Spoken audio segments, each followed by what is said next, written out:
Hi everyone, greetings from NSN Hyderabad. Today we have an iconic person and I'm so glad to introduce her to you. She is also my inspiration. We have with us Dr. Blossom Kochhar, who is the chairperson of Blossom Kochhar Group of Companies as well as the chairperson of Beauty and Wellness Sector Skill Council. Welcome ma'am to this skill talk. Well, thank you. Thank you so much. Such a pleasure to be here on this talk. And before we go any further, I would like to congratulate you on the 6 years that you have been achieving. And may you go on to achieve much, much more. And it's a real pleasure to, what you are doing. It's really very, very remarkable. And I really love it. Yeah. Thank you, ma'am. That really means a lot to me and my team members. So Dr. Kochhar doesn't need any introduction. As we all know, she's an iconic person with whom the industry, the beauty and wellness industry has grown in India, I can say. And she's somebody who's combined her skills with entrepreneurship. So let me get started on that note and ask ma'am about how she started her journey in beauty when beauty was not even considered to be an aspirational job or a skill to take up. And then you continued for so long, I think 35 years plus, and you have been an inspiration to so many thousands and thousands of people in India and abroad. So tell us your story, ma'am. Now, yeah, when I first started, of course, this was something that nobody, like my parents or anybody, they thought, how did I want to pick up a job like this, or a kind of a skill like this, or anything that I wanted to do, like this. So I said, but for me, it was something I really loved it. I love making people look good because I found that they used to, when they look good, their eyes would shine, they would feel happy. So this was something that I really loved. And so I started with this, of course, after I got married. And before that, I had taken it up like also as a hobby, I used to do hair and things. And then I had done a cosmetology course. And when I came back, but again, when I started in Wellington, in a small a little place, in fact, in the club, and I found that, the courses that were given at that time, they definitely needed, they were all like, it's a lot of theory. And in skilling, we do need practical because I had to cut the hair and do the facial and even though I had studied and I knew all about the muscles and the bones and the texture of the hair, I needed this. And I found, and of course, so what I did was I went to this friend's place, I'll never forget, in Bangalore. And you told her son I'd cut his hair. And he said, no way, you can't cut my hair. So then I said, I'll give you 20 rupees and cut your hair. So he's very happy. So he came and he got all his friends after that. He said, go to her, she will cut your hair and give you 20 rupees also. So that was really how I had learned how to do that. And of course, when I started this salon, I used to take all my relations, my friends and everyone and do the practical part. And when my husband, he was in staff college, he was in the army. And when he was transferred to Delhi, and I had started it, by then I was really in love with this profession. And it was really amazing. So when he shifted to Delhi, then, I realized when I was hiring people and, because I had started by just doing everything myself, because there I had done a cosmetology course. It was not just hair or beauty, it was everything together. You had to do hair, beauty, makeup, because that is what it is required, So then when I went to Delhi and I started that there, I had to get people to do the work for me.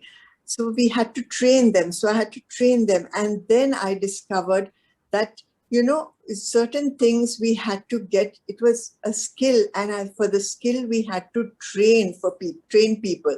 So that is how we started training. And I got down this wonderful course from America called Pivot Point, which really gave a very good training and to people. And I discovered that you can't just teach skilled people theory. You have to skill them on the job. You have to skill them, to do the practical. So that is how I went into, first I went into, of course, the salon, and then we went into training. And from the training and the salon, I went into product, because to train the people in their beauty and hair, which was only retail products that were available. So I had to, get a professional product. So that's how I went into the professional products. And we started off with product and with aromatherapy. And of course, I went into this branch of aromatherapy, which is part of Ayurveda, because I found that aromatherapy also used to work on the wellness part of the client. So that is how we went in. So the product for the professionals and for things was on aromatherapy, and from there it went on. And of course, then we went into a factory. From there, first I went very small. I always started very small because I was just doing it. Then when my husband had left the army and we started it in a bigger way, we had gone into a factory, but a small factory first. And then from there, because, at that time, there was no way of getting loans. I didn't know where to get loans and how to do it. So it was just whatever we had. Now, of course, it's fantastic, but that's whatever we had, we went in. And even till today, there is no loans or anything, because I believe that, whatever you can put in of your own, then it is there and it works. And that's how I went into this whole thing of mine and started it and went on. Yeah. It sounds very holistic, ma'am. The way your journey sounds very holistic, as your therapy is equally holistic. I think, with aromatherapy and the product that you have launched and this Aroma Magic, the brand you have, I think to all of us, it also signifies something like, connecting Skill India with Make in India. That's how I would say. Would you agree with that? Yeah, I agree. Because it was everything. Now, all the product I get, what the raw material I get for the product is from, of course, India. It is the same thing. And also the skilling is, one thing is all from India, because it's all the people that are there. And I was using that product to skill people so that they can really, work with that product, and it could be more of a holistic form. So that is how we went in, training them. And of course, the product everything is Indian, because you can get all the raw materials from India, really, right from the Himalayas down, even all your essential oils. And it's wonderful to get them there, because you can see the people working, you can take it off them, and then you can really, the authentic, it's really authentic. And I know it's natural, I know it's organic. And then, of course, there was no trying out these products on animals or anything. We used to try it on all of us. So it was, and everybody used to use it. So everything was done, both. I had to have the skilling to do the product, and the product had to go with the skilling. So they both really went together, they really went together right through. And we have a lot of our people which we had trained even then, and they are still with us today, who are training more people so that, the factory could go on and everything could work, because you do need everything to, go together. So that is how we have been going with the whole thing. And I definitely needed a product for my skin, for the skin. And I'll tell you what, when you are doing a skin or a hair, we have to see what will go with it, how it will go, and what product is going to go, what oil will go. So that is how it became a very personalized, and of course, it started growing like that.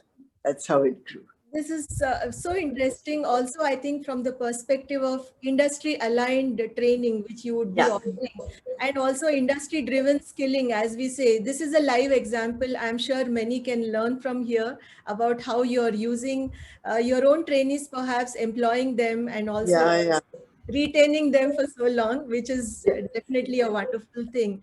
Ma'am, now coming to the other side, the training side of your group of companies, the Blossom Kochhar College of Creative Arts and Design. I'm curious to know, why did you not use a word like beauty or anything there in your college, but you called it Creative Arts and Design? How would you? Because I'll tell you, because this is a very creative art. And like I always believe, right from when I first got interested in hair and beauty, it is because, like, just say we take the person I feel is your canvas for your art. And the hairstyle you do for them, it brings it out. I always say that is their most, that's their accessory. Permanent accessory is a person's hair and their hairstyle. And so you're doing that work of art on them using hair as your this of art. And same thing with the skin. I don't say that you've got it's just a skin, or we are doing a beauty. You're really making that skin into something, making it glow, taking away the pimples, taking away the thing. So there again, it's like an art. The same thing comes with the makeup. Makeup is definitely a makeup design. I don't say makeup, makeup. It's makeup design. We are making up. So it is a design. It is really fine art where you're using the human body as the canvas for that. That is one. The next thing is it encompasses so much. It is not just your makeup, or it's not just hair, or it's not just thing. It becomes, I would love a person because I did it like that. And if you want to become an entrepreneur, you really have to learn. You have to go into makeup and hair and beauty. And apart from that, we have a lot of allied, arts. For example, photography goes in there. So we can, because you have to do that. Maybe fashion also goes into that, because you have to see how you can dress the person and what it is. Then grooming. Personal grooming, or the soft skills, that goes into that. So it's really a vast, it's not just, beauty, or it's not just hair. So that is how we went into this name of, Blossom Kochhar, this thing. And we got in a whole lot of different things, like we got in, apart from us teaching them, we got them also, like we got Sidesco for the beauty, so that they could go all over the world and do it. So we got like the London School of Makeup, or IMA, that's another qualification for makeup. We got the Pivot Point for the hair. So we tried to get in a whole lot of not just Indian, but also all over the world, so that when they finish the school, they get jobs, not just here, but all over. Like they can work on cruise lines, they can work in movies, they can work in, anything they want. They go anywhere in the world, they can work and earn. So that was one of the things that I wanted for them to work. The other thing that when we went into this was also, like, we do a lot of training, like the CSR, we call it Education for Life, where, India is so vast. And this is a very simple education to take up. I find beauty is the most wonderful profession, where they can go, we can, like villages, they can go in town, in the small little areas, the rural areas, they really can do something. Like when I found this out was, we had done a training for widows. And, when we wanted them to work, send them out to work, we found that their families did not want them to go out to work. So that's when we said, this is so beautiful. Like I started in a small little, place. We told them that they can start in a small place. They can start in their own home. They can start in a room. They can do things. So that is how we had started with the education. And even now, like we try to spread it all over, and not just thing. They can do mehndi, they can do bridal hair. They don't need to do hair cutting if they want, or they can just learn to trim, but they can do beauty. They can know how to do things. So that is what is one of the things that we are doing with this school that is there. So this is something that, it is very close to my heart, I must say, because I really love teaching, and I love to see how, they grow and they really become into something that is really good. Yes, ma'am. I can imagine how wonderful it must be, the feeling. And as an educationist, ma'am, as an educationist in the beauty sector, I would like to learn few things from you regarding, the employability, self-employment, etc. in this particular sector. As you know, today many women in the small towns also are able to, create a livelihood. I would say by doing, like you said, makeup or bridal kind of makeup, and also right from there to students who want to have a very specialized career, like say beauty sciences. I don't know what the word is for that, the Yeah. specializations, I mean, like you mentioned, the international colleges. Connecting these two, both these two ends of the spectrum, we also have this very unorganized way of doing things. This sector is still very Yeah. unorganized. So, as an educationist, as the chairperson of Beauty and Wellness Sector Skill Council, what is your vision, let's say, to make it more organized, to help women grow in this sector, maybe employ more people, become job creators, rather than remain self-employed, or Yeah. kind of a growth? Now, yeah. So one thing is, of course, we can say it is unorganized, but it is getting organized now, with especially the bigger players that are coming into the thing.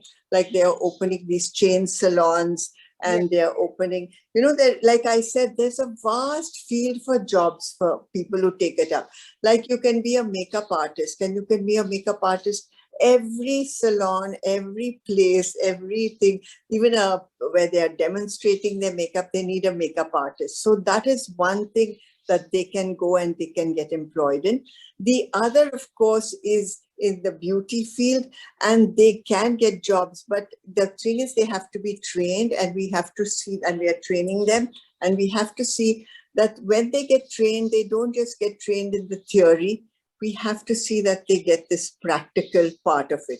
And when we send them out, as for apprenticeships, usually we would love it that they take them up later on to Mm. to get them into their system to work, because that is a wonderful way. Send them as to apprentice there, and then they can get absorbed. This is something that has to be there, because the education as such in this thing, and especially now that's happening, is we need to have the education where they do a certain amount of theory, because we have to learn of the bones and the skin and the hair. That is there important. So that's a 30% or something. Then you go into your practical.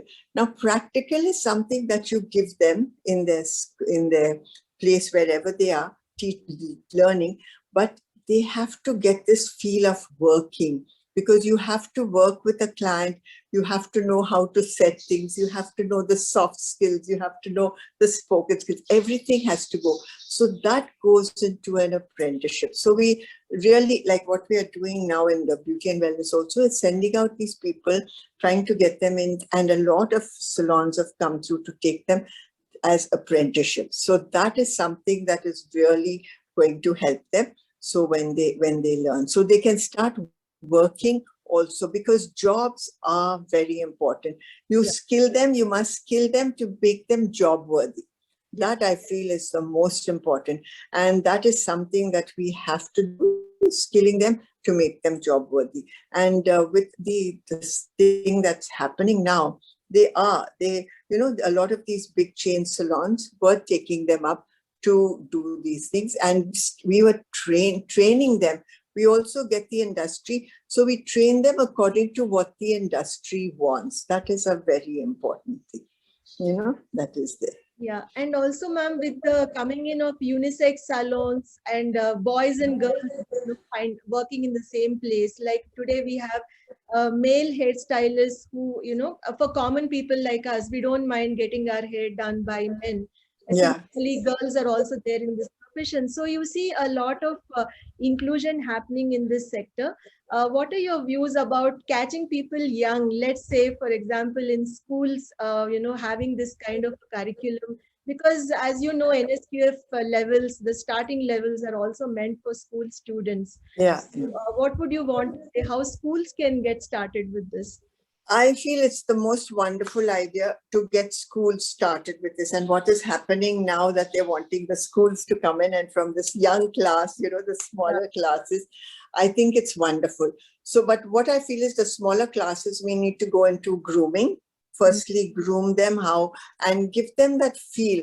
We have to make this profession glamorous. We have to make it feel glamorous, look glamorous, and at the same, and so give them first the grooming, the hygiene, the everything else.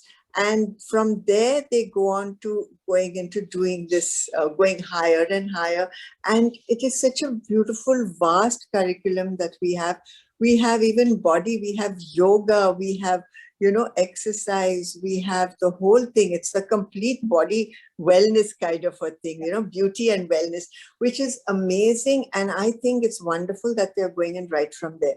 And what I like about it is that when they finish, just say they are not so great at all their other academics, they have this inclination, the aptitude for this. Let them take up this as a job. So as soon as they finish their education, they go straight into working. Yeah. Also, they can start their little working in their, when they are having holidays or other things, like they can do mehndi, which is a wonderful thing to learn. They can do some hairstyles. Maybe some family members got a, bridal thing happening. They can do that. This profession is beautiful, and they can really earn money, like pocket money they can earn, as they go, which is going to give them that confidence, that thing, which is really wonderful. And it's not just for the ladies, it's even for the boys. And what I found wonderful is a lot of boys and youngsters have come into this profession, which really, that gave me the feeling when they first started coming in about 10 years ago, a decade ago. I found, oh my God, this is fantastic. This is going to really grow now, because they can earn money. That means there's a money power is in there. They can earn it. So this is something that is great. So from school, they can go straight into, getting higher educated. As soon as they finish, they can go into, specializing in maybe the skin, or maybe in lasers, or maybe in other things. So this is really something that I'm very happy that it's come into school. It's something that can be easily done. They're not going to mess up things. Okay, yeah. So it's going to be good. And like, I tell you something very simple thing about me. In fact, my first thing came in a school. When I was in school, I remember had this assembly. I think I was in the 10th standard, and there was an assembly. And so this nun, I was in a boarding, and this nun said, who knows to cut hair? She was quite sick of a girl with very messy hair. Who knows to cut hair? I have no idea what happened. I put up my hand. So then she called me, okay, now cut this girl's hair. So we had no scissor, we had nothing, but we gave her a cut, we gave her a cut, a straight cut, and that's what started. So this is what I feel. You can start at any age, and it becomes something. First, maybe they just like to do it, then it can become a profession, and they can be really good at it. And it gives them that feeling of confidence, that feeling of well-being, because we have to skill. I always believe a woman, however highly educated, she needs a skill also. It is important for her, really important. And it also gives creative satisfaction, like you just said, anything to do with beauty and wellness has a lot of creative satisfaction, which comes again. And now let me ask you something which is so inevitable in today's context, the impact of COVID pandemic in this sector, in this industry. How do you think the digital disruption is going to change it? Or rather, like say we have home services today, beauticians and grooming people coming home and giving their services. So do you think this is something that's going to continue for a while, or is the industry really getting impacted by this? What is the future? Actually, I think this COVID, of course, has impacted the industry. That is definitely, because it is such a personalized industry, like one-to-one, and we are all the time doing things for them. So it has. And so when the first wave came, and then and everything was closed down. And then when we started, of course, we were picking up towards the later on. And then, so, it has impacted it. And people, naturally, this is whatever you say when you're in a salon, one is you get the satisfaction, the other is you want to make money. And a lot of people are in this to make money.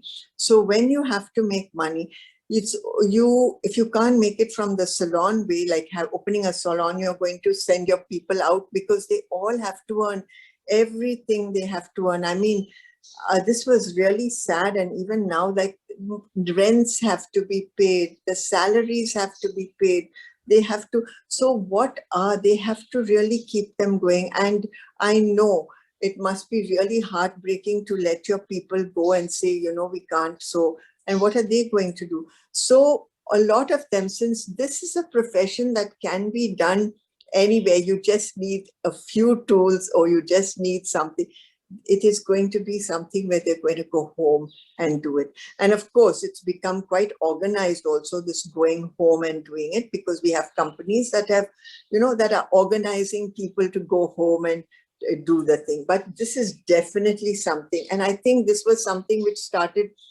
years ago. I remember we wanted a body massage. We will call the person to come and give us at home a body massage.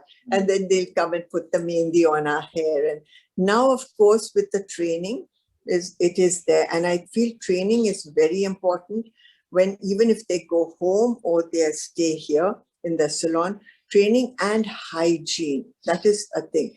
The other thing is, what I always tell everyone is, if you want to keep your salon running, you have to build the confidence of the client. The client has to feel confident that she's going to come into your place and will not get COVID or will not get any problem with it. So that is something that will have to, though we had gone out, I remember Beauty and Wellness had done this, and even Sidesco, we had done this hygiene certification. But I think now also it's very, very important that will have to be redone, and we'll have to go into that. So for the salon part, it's going slow, and it has taken up. But what I feel, and of course, but beauty is going to stay. Beauty and hair. Everybody wants to look good. This is very important. They are also stressed out. They want to be pampered. And who can pamper them better than a person who can give you a little massage or a facial? So that is going to stay. Right now, of course, we are having this problem, but we are going to get over that. But there's going to be a new set that is coming. The education also is going to have to, we have now going on the net. I was so glad that we had started this going on. We had this net education even before, the lockdown happened. And so that is going to happen. But we have to do our thing into three things. Like I said, you have to give them net education. That's the thing. They have to also do their practical. And since this is mostly practical, but that could also be now done on the net, the practical, but they'll have to invest a little more into dummies and to other things, and into people, watching them. Now the teachers will have to be very dedicated, because they'll have to watch, they'll have to see, and what is very important is this apprenticeship, where they will have to now work. So we have to go into three. So they'll do their theory, practical, and apprenticeship, which is something we will have to do. And it can happen. And what I feel is, with this education, you can reach out to much more people, and we'll have to see, but we'll have to be the teachers training, and the thing that will have to go into quite a lot, because that is something they have to make it interesting. You don't want to sit on a thing and just watch this happening. You have to really make this thing very, very interesting. And it can happen, and it is going to happen. The other thing, to make this whole thing, we'll have to go into the clusters. Like, clusters means, cluster will have to be there for beauty also, because people can't afford to go into these salons. So we'll have to have these cluster things where they can come, when they can come, and work in it and go. That is something that is I'm sure it is coming up, and it is going to come up in the beauty. It has to come up in the beauty, because you can't, in the beauty line, you can't afford to have a salon, full salon. So those who have the big salons have to take in the others and do it, where you don't employ them, but it is kind of a working kind of arrangement, which we'll have to have, where they can come in, they can do their work how much they want, they bring in their clients, and then they can go back again, but take that money, give a certain amount to these people. They have to do it. So this cluster thing will have to come in. And I feel it is going to come in, and I'm waiting for it to come, because it has to come in. That's the way I feel that is the way forward for now, even the beauty industry, because you'll have to do it. It's very important, because they can't afford, and we've got so much of talent, and we are training in so many, and we're skilling so many. We have to give them employment. So that is what we have to do now. Ma'am, this cluster idea is more like community entrepreneurship. Yes. It's community entrepreneurship, which is going to be like this, and that will be the beauty community, this thing, which will go through, and it will start. And so that is a best way of doing it. Right. Especially now, because you never know when it's going to close down again, and when it's going. So this is what we have to do. That's the way I can save. Otherwise, I've seen so many people, losing everything. And this, I think, is something we'll have to get into. And this is also sounding so much like the workplaces we have, as like our company, our startup is incubated in IIIT Hyderabad, and then we have the co-working spaces there, which we share, and also the idea is so much similar to that. It is like this. We have to have these co-working places, and we'll have to have this, because then it's going to work. It's going to work. It'll have to work, and I think that's what we're going to go into. We have to go into. Yeah. Besides all that you shared with us, is there something else you would like to tell us more about? I only like to say one thing, that this is the most amazing profession to ever be in, honestly. And like I was talking to my daughter and my friend just a little while ago, they were saying, she's been in this, and because I love it, and there's a real passion. And the other thing is, like I always say, if you like something, you must be really passionate about it. And of course, every aim of a person who takes up this job, or takes up the job and work, is to become an entrepreneur. And to become this entrepreneur, educate yourself and keep on educating, because, in this line, in this profession, it keeps on changing. Things keep on changing. So you have to go on educating yourself.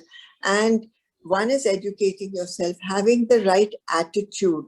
If you know that you want to make someone look good, you want to think, and money will come. I always say when they are starting, but first want to do something, make them look good, and then only go for money. This is really what I always tell them.